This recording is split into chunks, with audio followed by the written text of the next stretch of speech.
Hi, I'm Leo Finelli, and you're listening to Generation Change. Well, Happy New Year, all my listeners. And for our first episode of 2023, we're sharing a conversation with a friend whom I've been wanting to bring on the show almost since the very beginning. Shayna Rutman is a 20-year-old advocate from San Diego, California. She goes to American University in Washington, D.C., and she's going abroad next semester to Wellington, New Zealand. Shayna is the founder of Purses for a Purpose, a non-profit organization that accepts donated purses, handbags, and backpacks and fills them with travel-sized toiletries to deliver to homeless women in select cities across the nation. I talked with Shayna about her non-profit, her college life, and how she's feeling about her upcoming semester abroad. Hi, I haven't seen you in so long. How are you? Hi, I'm doing great. Thank you so much for doing this. No, of course. I'm really happy you asked for me. I haven't done one of these interviews. It's just been so long since I've done, so I'm really excited to do it again. So thank you for having me. Well, it is a pleasure to have you today. So where are you coming to us from? I am coming from San Diego, California. I just got back from Washington, D.C., finishing my first semester of junior year on Sunday. So yeah, I'm just here for a break. So what was your earliest entry into activism? Good question. I have to go back there. Let's think. I think it was the Women's March 2017 when Donald Trump got elected. My family, I come from a family of progressives, so we all decided to march against Donald Trump in his inauguration. And I went downtown to San Diego. I was 17 at the no, I was, how old was I when he was elected? 2017 was 5 years ago. So I was 14 or 15 at the time when he got elected. So starting high school. And that was my first entry into the world of activism, into the world of protesting, the world of togetherness and change making. And I don't regret it. I'm very happy I went because my life has changed drastically since that day. So tell me about Purses for a Purpose. What is that and how did it start? All right. So Purses for a Purpose is a nonprofit my dad and I started in 2019. We gather purses, travel-sized toiletries to deliver to homeless women in the cities of San Diego, Washington, D.C., and Los Angeles. And we have a board now. It's an official 501c3. So if anyone is interested in donating, check out pursesforapurposeinc.com. And because I know this is a thing that a lot of people who listen to this podcast may want to know for their own purposes, how do you start a 501c3? Fortunately, my dad is a lawyer, so he did have like legal sense and legal knowledge on like how to actually go about it. So definitely, if you know a lawyer, that's the great start. Or just even simply Googling, how do I start a 501c3? There's a lot of paperwork. It's very draining. You need to have a board certified. And so we have a COO, Kate Bishop, and our secretary, Ikra Irfan. And they're both located across the country. They're amazing. I'm really happy to be working with them, make this dream come true. I'm the CEO and founder. It's my baby, but I'm really happy to spread the love, spread the message that homeless crisis is very apparent in our society and we need to do something about it regardless how small or big the project is. So going back to your question, starting a 501c3, I don't exactly remember how we did it. I just knew my dad did a lot of the paperwork. So again, just look for a lawyer and just ask for some legal advice about starting one. So let's drop the pin to where you live, which is San Diego. Tell me a little bit about that place and how it affected your journey living there.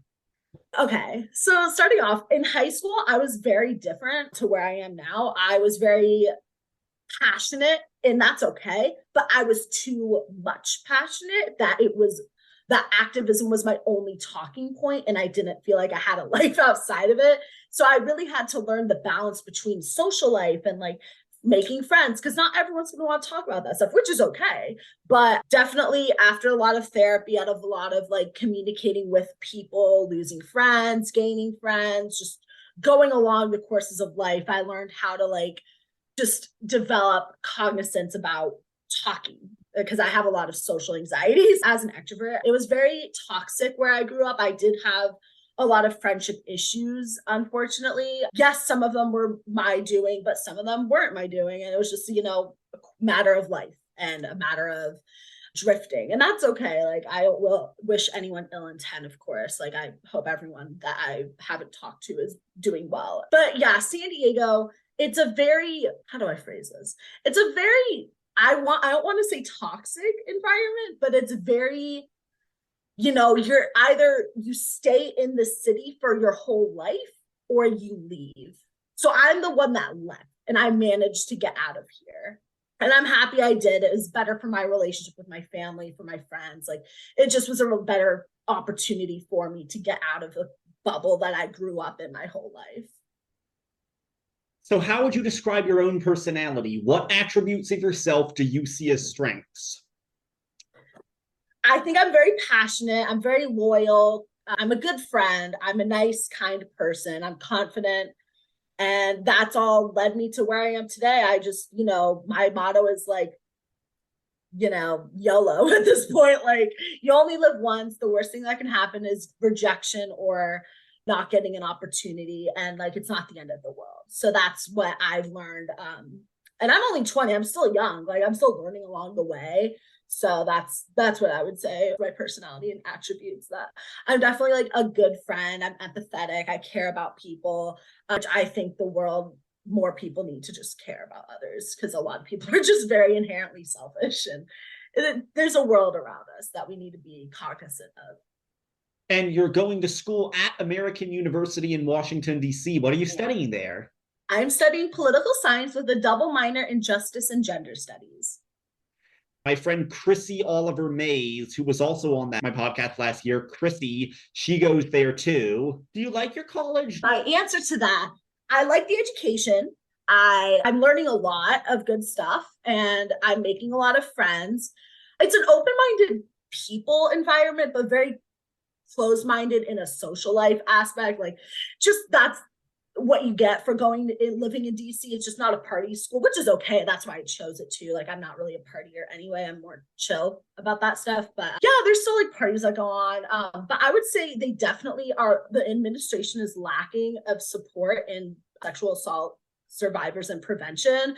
We had a whole protest at our school run by two amazing, powerful women, and they did a really great job. Unfortunately, I couldn't be there because I was at work, but it was a whole campus-wide initiative to push the university to combat sexual assault that has happened on campus. And it's really unfortunate that that's like happening across colleges as a whole. But to go to a university that actually is making change about that is really inspiring, especially those two women that led the protest. Can't remember their names right now, but they know who they are.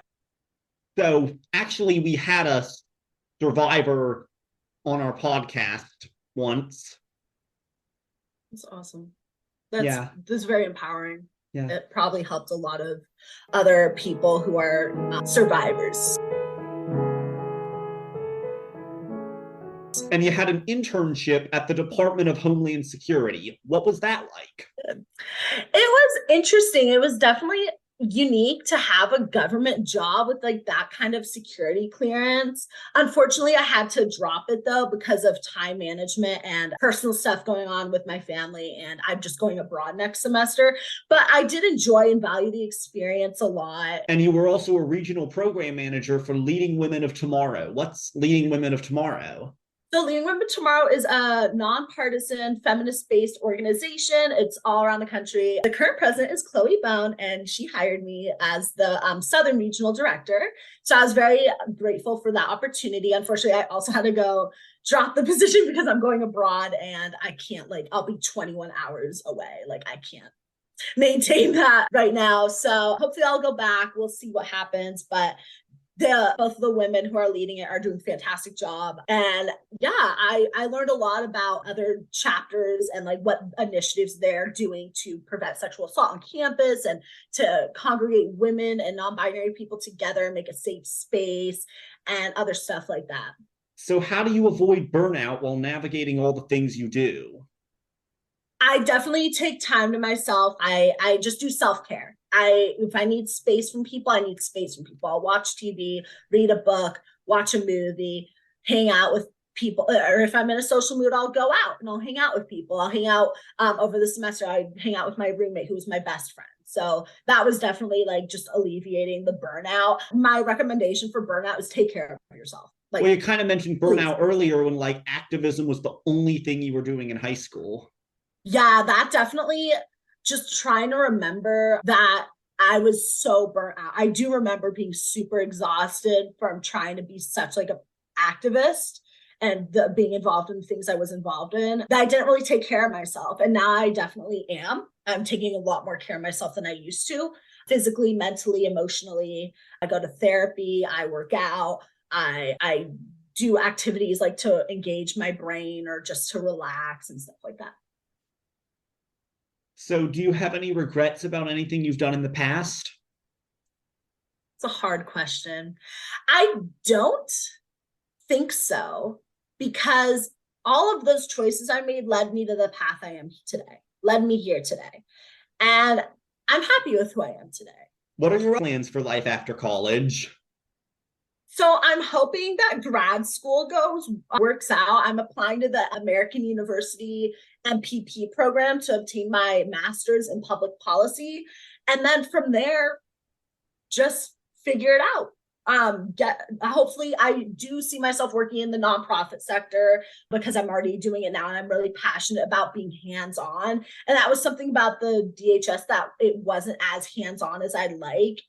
I would love to work for going back to the government sector, doing the Department of Veterans Affairs. I think that'd be a really enriching experience, especially with the homeless crisis. The veteran population is very much in the category of being homeless, or the nonprofit sector. I would love to like be leading an organization, because I definitely identify myself as a leader, and I'd like to make sure that it's benefiting like society as a whole, and like obviously like maintaining like conversation with the people who I'm helping, and seeing what they need rather than assuming what they need is very important for that. So yeah. Where do you see yourself in 5 years? Where do I see myself in 5 years? I see myself staying on the East Coast for sure. DC? Hopefully, yeah, it's somewhere in DC, like Maryland or Virginia, where it's cheaper. I see myself hopefully maintaining contact with my best friend Omar, who is my roommate. I love him to death. And I see myself hopefully having a secure job in the nonprofit sector, if not a government agency, and just, still participating in activism and sharing love and spreading love and sharing important information on my social media. That's where I see myself in 5 years. Well, it was so nice talking to you today, Shayna. Thank you so much for having me. I really Thank you so much for coming on the show. Bye. Thank you. Bye.